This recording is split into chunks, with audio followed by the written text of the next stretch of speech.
Nga unë Robert Papa, natë të mirë.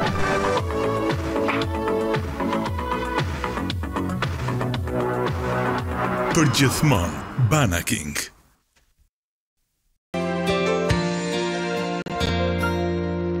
From the lakes of Minnesota to the hills of Tennessee, across the plains of Texas, from sea to shining sea.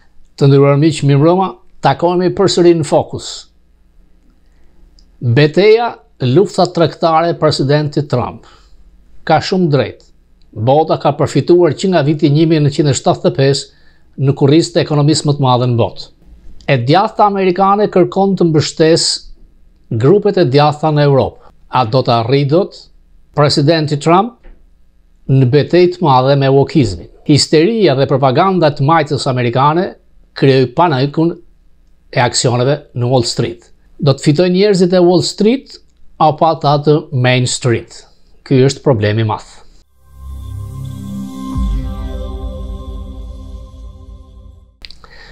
Dikur senatori i madh John McCain, kam patur fatin e madh të takoj disa herë, do të thoshte që presidenti amerikan është thjesht një supervisor. Janë grupe të mëdha që e kontrollojnë.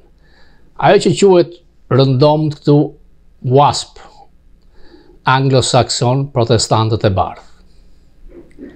Presidenti Trump kishte drejt në qasjen ndaj tarifave me thuajse të gjithë botën. Por ajo që ai e cilësoi si Liberation Day, në fakt shkonte tej kufirit realistik. Nuk ishte pra një tarif reciproke. Personi i cili ishte më aktiv dhe afroi këtë formulë ishte Peter Navarro, i cili bëri disa muaj burg për presidentin Trump duke treguar besnikërinë e tij në mandatin e parë, dhe është i bindur që me formulën duke i dhënë rëndësi deficitit tregtar të një vendi me Amerikës në një vendi tjetër, formula e bënte që tarifat të ishin më të mëdha. Siç ishte rasti i Vietnamit, Vietnami nuk ka tarifa fare për Amerikën, por u godit me 39 ose 49% tarifave në mos gaboj. A ka drejt Navarro? Ka. Sepse Kina përmes Vietnamit eksporton këtu. Sepse Vietnami kryen vjedhje intelektuale dhe ka shumë barriera të tjera për të ndaluar prodhimet amerikane, ndonti ambientit, OMG. Por ta marrim më thjesht se si goditet konsumatori amerikan. Në qoftë se shkon e paguan një kafe në mëngjes $3, pra ti je në deficit $3 me dyqanin e kafes. Atëherë i vendos 50% tarifa, me që je në deficit siç ishte me Vietnamin, kafja ty të kushton $4.5. Nuk mundet ekonomia amerikane të përballojë dhe të vazhdojë me një deficit tregtar $1.1 trilion në vit. Por Trump u duk se nuk do të tërhiqej nga tarifat. I know what the hell I'm doing, tha tek fjalimi në komitetin drejtues republikan ku duhet ketë qenë dhe Lachivita, ku mlodhi $35 milion donation për garën e ardhshme në Kongres. Ai tha që e di se çfarë drejtin bëj. Ta dëgjojmë. Only the enemy can be talking this way. In addition, we have a lot of countries coming to see us that want to make a deal, and we're doing things that nobody's ever even thought about doing, and we're going to defeat the radical left Democrats who are out there complaining about everything. All they do is complain, and then they want to put men and women's sports and things like that. They want men and women's sports. They're still fighting for that. I saw this poor guy. You all know him. I won't mention his name. He's sort of a nice guy. He's a loser. He's a Democrat, but he's a loser. Jo zotri, nuk e di se çfarë po bën realisht. Dhe ishte ideja se kush do të blingte syt i pari, me Kinën rezistoi, u gjynjëzua para trysnisë të WASP-it, Wall Street-it, qarqeve brenda shtëpisë bardh, luftës, u trem dhe kaloi tek 90% 90 ditë shtesë të tarifave. por tarifat nuk janë hequr. 10% që mbetet për gjithë. Me Kinën shkoj 125%, mund të shkoj edhe 4%. 400% Kina, ende po hesht. Nga ana tjetër, presidenti Trump tek fjalimi 127 minuta. A është dikush që e kontrollon? Ishte euforik, kujton se çdo gjë po shkon shkëlqyshëm, është gjeni, por me tarifat u duk se ka gabuar. Përmendi diçka, media e majt vazhdon të krijojë histerinë, vazhdon të sulmoj, dhe është thënë shumë për atë që quhet çmimi i vezëve. U rrit çmimi i vezëve skandaloze. Dhe Trump premtoi që do ta ulte çmimin e vezëve. Dhe Trump tek ai fjalim tha që çmimi i vezëve është ulur 85%, përse media nuk thot asgjë. Përsëri, nuk është e vërtet, çmimi i vezëve ka rënë 50%, por Trump e ka këtë strategji. Si biznesmen ka qenë i dështuar, ka falimentuar 6 herë, por si brand dhe marketing është brillant. Menjëherë stoku u rrit kur ai deklaroi se do të shtyjë 90 ditë në tarifat dhe ai patlajmëruar tek faqja sociale Koha për të blerë, ai e quajti sukses të tij. Ndron të jetë figura e 5 tek Mali ku janë 4 presidentët më të mëdhenj. E ka këtë fiksim. We finished our wonderful meal, steak, went outside, and there were a lot of cameras, as there always are, unfortunately. I say, ladies and gentlemen, we're going to have a new policy all over the country, but specifically in Nevada.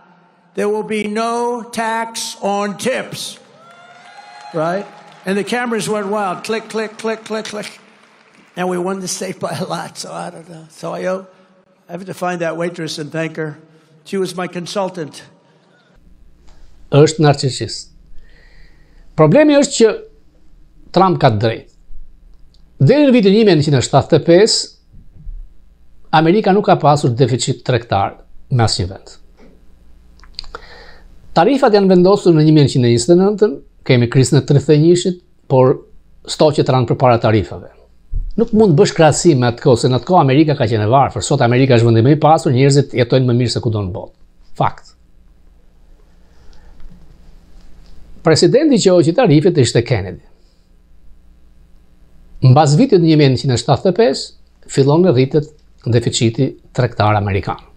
Reagan e ka qenë kundra. Mbahet nga presidentët më të mëdhenj. Asgjë Amerika nuk ka dhënë falas. Ka mbështetur Europën pa kufi. E rindërtoi nga lufta, plani Marshall, i ndërtoi sistemin politik, sistemin e drejtësisë, mediat, thuajse çdo gjë. Nuk ka kuptim që Gjermania të ketë një suficit tregtar me Amerikën dhe të mos lejoj prodhimet amerikane të shkojnë atje. Marrim rastin e makinave amerikane. Disa herë Trumpi thotë ja kam thënë Merkelit. Nuk shikoj një makinë amerikane në rrugët e Berlinit. Në Fifth Avenue ka vetëm Benz, Volkswagen, Audi. Dy shtetet që kanë suficitin më të madh tregtar në botë janë Kina 840 miliardë dollar, Gjermania 200 miliardë. Amerika ka një deficit rreth 170 miliardë dollar me Meksikën, 70, varion 60-70 me Kanadan dhe 200-250 miliardë dollar me BE.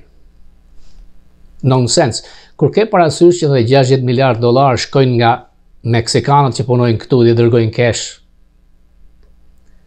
në Meksik, fitimet e mëdha rreth 40 miliardë dollar nga fentanili që hyn në mënyrë të paligjshme këtu që prodhohet në Kinë, por nuk janë thjesht tarifat. Është ajo që thash që vjedhja e madhe intelektuale, prodhimi i malleve falso, vendet shumëta që nuk kanë tarifa por ndalojnë prodhimet amerikane të shkojnë dhe kjo dëmton ekonominë më të madhe. UHA-ja kanë thënë ka shkuar 36 trilion, nuk mban më. Kina kontrollon rreth 749 miliardë të bonave të thesarit amerikan. Mund të rriqet çdo ditë.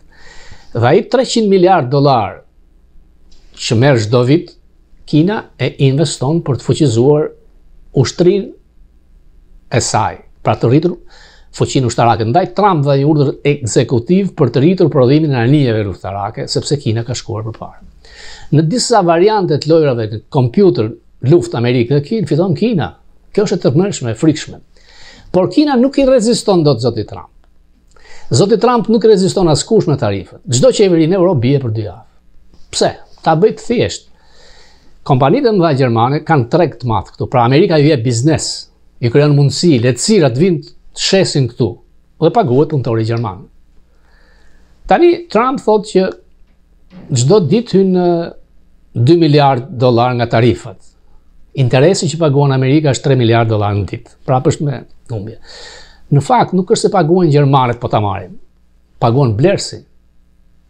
Blersi që blen Audin dhe e kalon tek konsumatori. Por në qoftë se blersi të rriqet sepse çmimi është i lartë nuk përballohet, vuan prodhuesi gjerman. Nuk ka çek për punëtorin e tij. Këtu është e gjitha, pra ai synon të shkatrojë ekonomitë ndryshme. Me Kinën është e lehtë, por dhe nuk është aq.